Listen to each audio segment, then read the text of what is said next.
Hi, and welcome back to my channel. In today's video, you have the next episode of Recent Reads. I've read some pretty good stuff. I DNF'd a book. I'm in the middle of one. It spanned the gamut this week. I am plugging away towards getting my TBR finished after that lull when I went to the beach. So, without further ado, let's get into it. First thing I'm going to talk about is my DNF.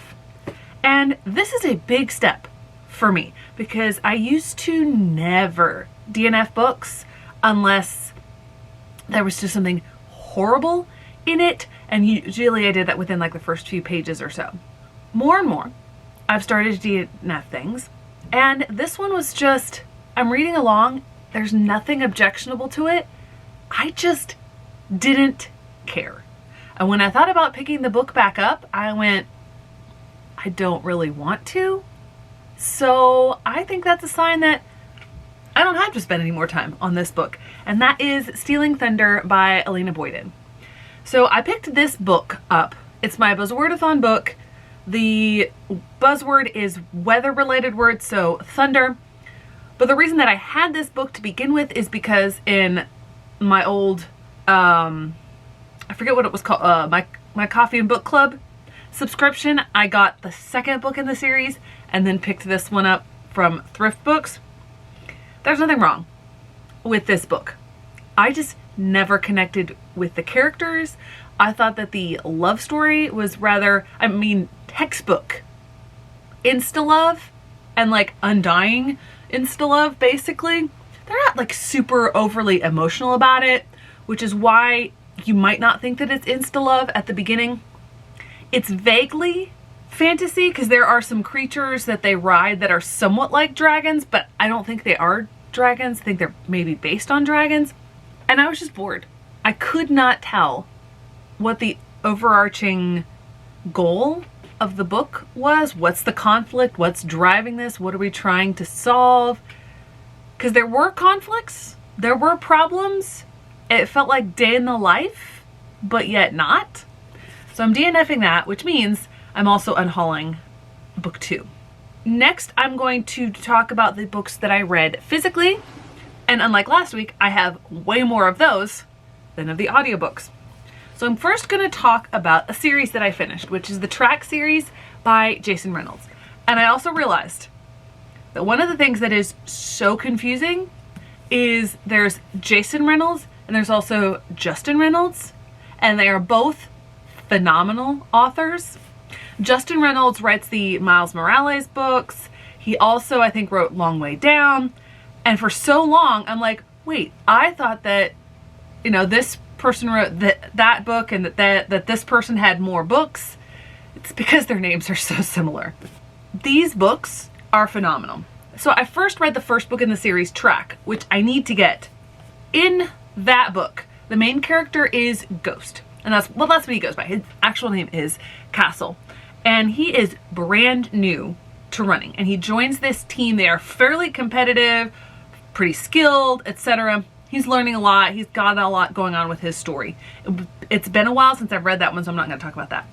But there are 4 people that actually start that season. There's Ghost, Patina or Patty, Sunny, and Lou. So they call themselves the newbies. They don't always get along. Some of them, Sunny and Patty, knew each other beforehand. Other times there's other stuff going on.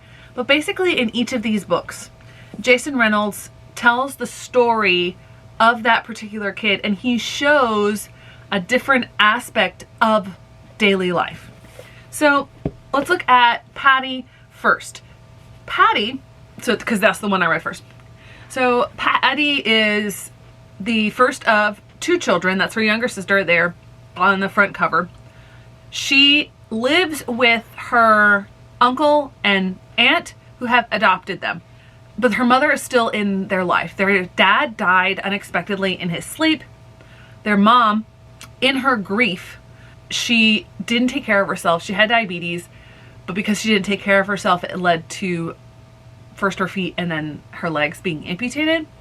She couldn't really care for her daughters, but she's still in their lives.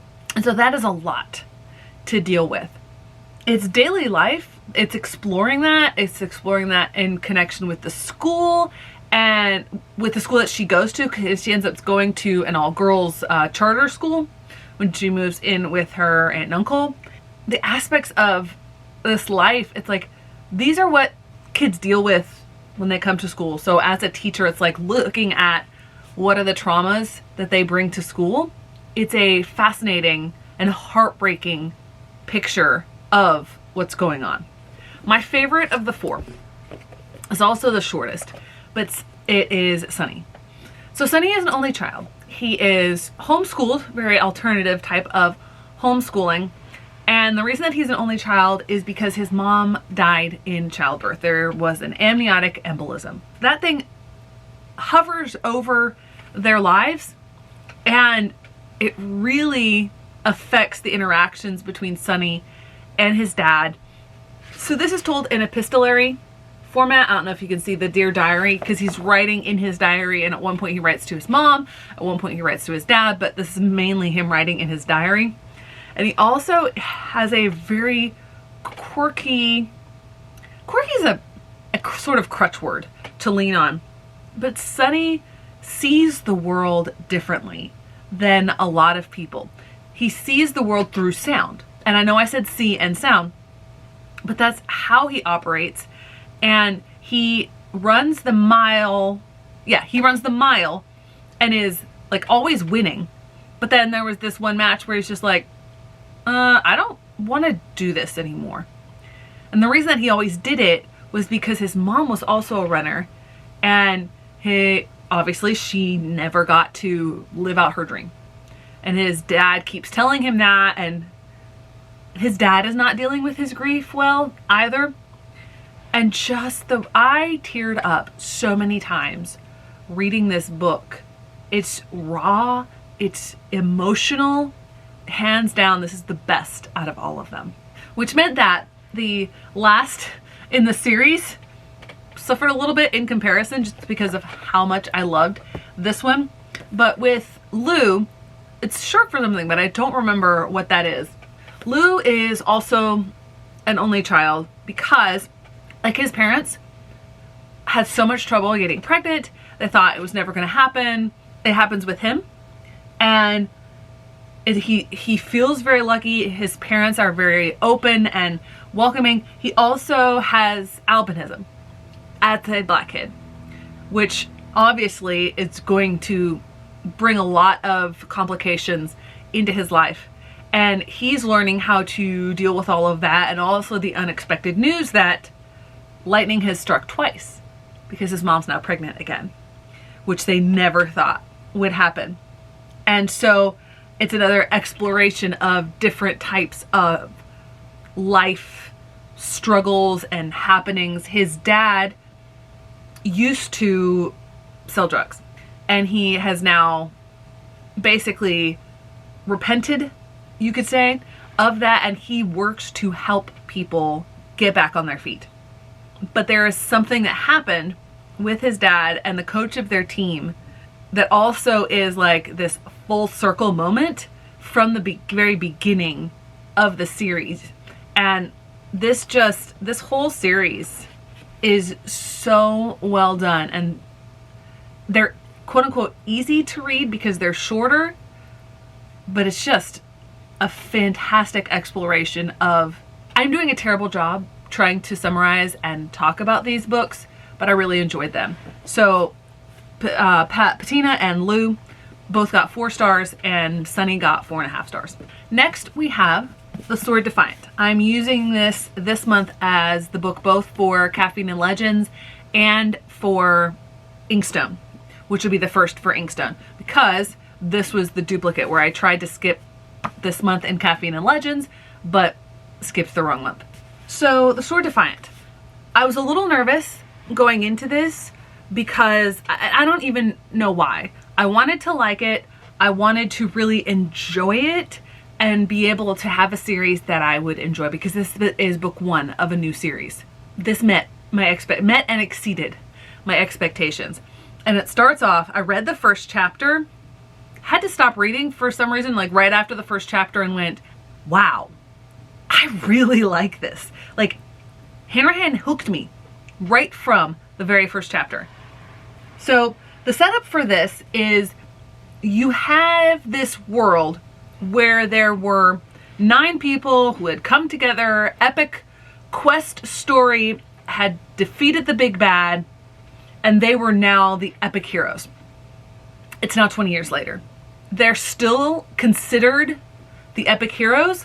One of them died in the course of defeating the big bad, and now they are trying to basically live out their lives, restore things, undo the evil that the big bad, I think his name is Lord Bone, had inflicted upon the world. But things feel really gritty and kind of like you're let down. Like, we solved all of this, and yet what did we get out of it? Pretty much nothing. In this, you also have throughout this story a lot of allusions that play back almost directly to Lord of the Rings in ways that are not, they're not copying Lord of the Rings. I mean, you've got 9 members on a quest, but that was, the history that they're alluding to. You've got a member that dies, but he didn't die in the original. Anyway, you've got so many callbacks to different things of that world. This fantasy world feels like fantasy worlds that were originated and patterned on types of fantasy worlds like Middle-earth. You've got humans, you've got elves. Most of the time today you don't have elves. You've got the witch elves, and you've got wood elves. You've got dwarves. When you have dwarves and elves, especially dwarves and elves that are not getting along, definitely Lord of the Rings vibes. And there's just other things that just are callbacks, but not copies. I really appreciated all of those different things that you saw throughout the book. On the other hand, this book is incredibly gritty, so much darker than Lord of the Rings. There's also an aspect of this that reminded me of the Wind Winged Flame trilogy with Ninth Reign. So with the elves, the ways that they can keep from fading, the wood elves will tie their lives to a tree. The witch elves will not do that. And the only way that they have to keep from fading, but they don't want to do it, is to become vampires. And that is what reminded me of Ninth Reign and the Eborans. There's so much that goes on in this story that I just found myself absolutely captivated by. Another thing that I loved, which is a call out to a much lighter series and another fantasy series, or standalone right now, that I love, is that his sword talks. His sword is evil and talks. Is he as funny as Nightblood in Warbreaker? No. But I really like so much of this story. There is a lot in here. There are things that are happening that are sort of the consequences of that whole other quest that they went on in the very beginning to rid the world of evil, only they may not have found the actual evil. They may not have gotten the infection out at the root. They may have just stopped because they wanted to preserve things that make themselves feel better. It was so well done. I will have to admit though, that around about here, I'm like, okay, the book needs to wrap up. There were some really confusing things in this last section that just went on and on and on. I'm like, this is a series and we're doing all of this in this book. I don't see where this is going to go from here. It wraps up in a way where I know where we're going to go from here, and I'm definitely invested in this series. Just that section that got super confusing around the 75% mark kept it from being a 5-star. It is definitely a 4.5 star and one of the best new epic fantasy books that I've read in a while. Then we have Secret Project 2, Brandon Sanderson's Secret Project 2, the Frugalwitzer's Handbook for Surviving Medieval England. This is probably, with the exception of the Reckoner series, which I read the first of those way before I knew it was Sanderson and hated, which I'm never returning to, this is probably my least favorite Sanderson. I really hoped, after seeing all of these reviews that were kind of like, this was not my favorite, I hoped I would be different than that. I was not. I fall right along into the overwhelming consensus about this book. Now, what I will say is, from about, let's say 65% on, I loved the book. I thought Sanderson did a really good job ramping up the plot. The beginning, it was really muddled. It was a lot more sci-fi than I preferred. And the main character in here, he's just not all that appealing. He's not all that likable. You don't really root or connect with him because he doesn't even really know who he is at the beginning of this. The best part of this, and so many people have said this, the best part of this are the illustrations. Because I didn't get this at first, and I'm going to have to go back through. I knew they were kind of telling a story, but I wasn't paying super attention. But on a lot of the pages, you have this sort of a story, and it goes throughout the entire book, and it tells a completely separate story. So I was paying attention to that a little bit, but I love the little wizard in there. I think that should have been the story for this, and I think it was a little bit misleading because this whole Frugal Wizard's Handbook, that's only this guide that he purchases before he goes where he goes. And you get some snippets of it throughout the book. I think I opened up accidentally to one of those chapters. That's from a different book. There's also some excerpts from another book, the guy who wrote, apparently, or started this company. So here's some chapters from the handbook, and most of it is like selling different packages. So it was fine. I appreciate the aesthetics of it so much. Am I ever going to reread this? No. Am I going to keep the book even though it ended up as a 3.5 stars? Yes. This is one of the exceptions to my 3.5 stars and below don't stay in my collection. Now we get to the audiobooks that I read. The first of those is In the Lives of Puppets by TJ Klune. I loved this story so much. Is it going to be a 5 stars like House on the Cerulean Sea? No. It's probably going to be a 4.5 stars, which is very close. So this is a very, very rough Pinocchio retelling. But I also saw plot beats that seemed similar to Wizard of Oz and some other story that I can't remember right now, but I was remembering as I was reading it. So the setup for this is you have this android, very humanoid android, who's very lonely and ends up taking in a human baby. And then flash forward about 21 years, although Victor, the baby, now an adult, reads on the young side. He's human, he's adult. He goes to this scrapyard, he saves things. He saved a little vacuum, a robot vacuum, with some of the letters worn off, so they call him Rambo. Hands down, my favorite character in here is Rambo. And then the interaction between Rambo and then this other nursing droid, where the acronyms end up with Nurse Ratched. And she is very sociopathic, wanting to kill everybody. She's very deadpan. The interactions between Nurse Ratched and Rambo had me snorting with laughter so many times. I loved their interactions. It was fantastic. So that's where you really open up the story. And they are going out and they're finding some things in the junkyard, and they end up coming across another type of android, where he's very different from the other androids. He's mostly intact, although his power source is completely drained, and they have to find a way to fix him. And because of some things that happen there, the whole family is now in danger.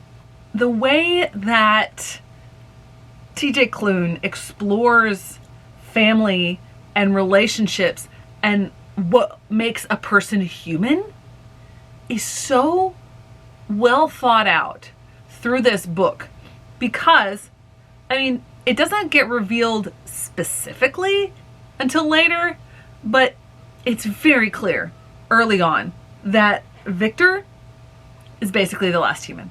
But all of these other robots and androids are becoming very human-like, and they're running the world, basically. And how does this world operate?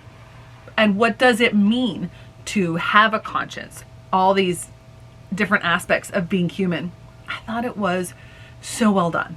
Now, unfortunately, the thing that brings it down for me is a few too many references to sex, which I found odd, because Victor, Nurse Ratched, at the very beginning, he's like, I know that you're asexual.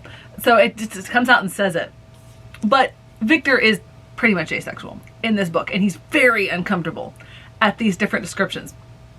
So why, TJ Klune, did you put in some scenes that are no sex scenes, but let's just like referring to very crude, boyish humor a few times in here that I'm just like, do we need that? No thanks. Okay, fine. So that pretty much is probably why it's going to come down from a 5 to 4.5 stars. But overall, this book is heartwarming and wholesome, and any book that makes me laugh as much as this one did with the different characters. I mean, if I had read this before the mid-year freakout tag, I would have an answer for my newest favorite character, Rambo, obviously. Little robot vacuum. Oh, I love him so much. So, really well done. And then the last book that I'm going to talk about is a pretty short one, and that is An Occasionally Happy Family. So in this book, this takes place about 2 years after the mom of the family passed away from cancer. That has had varying effects on each of the members of the family. There's the dad, older sister, and the main character. His name is Theo.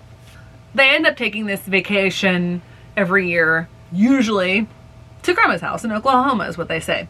But now they are going to Big Bend National Park. They live in Texas, so they drive over there. And there's a surprise, and it's revealed in the synopsis, but the characters don't learn about what the surprise is until very late on in the book. And it's just another aspect of it. It just illuminates and opens up just how poorly a lot of them are dealing with the loss of this very important member of their family. And it was even though it's very short, it was thought-provoking for me because of the applicability to my family. Not me personally, but 11 years ago, almost 11 years ago, my aunt passed away from cancer. And at that point, her sons were 16 and 14, I believe. Somewhere around there. And the characters in here, the older sister is 14, Theo is 12. So fairly similar ages. And there are things that happened with that side of my family. I'm not going to get into that, obviously. But there are things that happen afterwards and decisions that my uncle made. And you never, I don't know how that impacted my cousins. I've never had those sorts of conversations with them, because even if they don't come out and say things, obviously it's going to affect them. Theo doesn't talk about it a lot, and his dad thinks he's okay. But he's like, no, I'm not okay with it. It's just, where is my place to say anything? Because older sister has her deal. You have your deal. Do I want to pile on? No, I don't want everybody to be upset. And I thought that in just such a short book, Cliff Burke did an excellent job exploring this topic and not necessarily resolving everything well. And I thought it was incredibly thought-provoking. So there you go. There are the 7 books that I read this week at +1 DNF. I have started and I'm over halfway through Project Hail Mary. I have thoughts about that. And I am also about 65% the way through Deathless Divide. So I got a lot of reading done last week. Let's see how many I can get read before the end of the month, and unfortunately before the end of my summer break. Thanks so much for watching. I hope to see you in the next one.